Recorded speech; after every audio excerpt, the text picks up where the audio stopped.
Cúng giao thừa năm 2026 nên cúng trong nhà hay ngoài trời trước. Đừng để sự nhầm lẫn này làm mất đi vượng khí của gia đình bạn. Câu trả lời chính xác là cúng ngoài trời trước.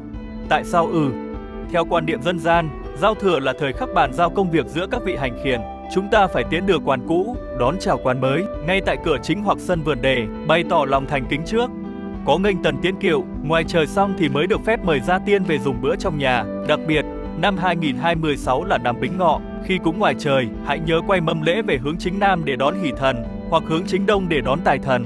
Lưu ý nhỏ là lễ vật không cần quá cầu kỳ, nhưng phải sạch sẽ, tinh tươm và tuyệt đối không nên cúng bằng đồ giả nhé. Sau khi hoàn tất lễ ngoài trời, hãy vào nhà thắp hương lên bàn thờ Phật và gia tiên.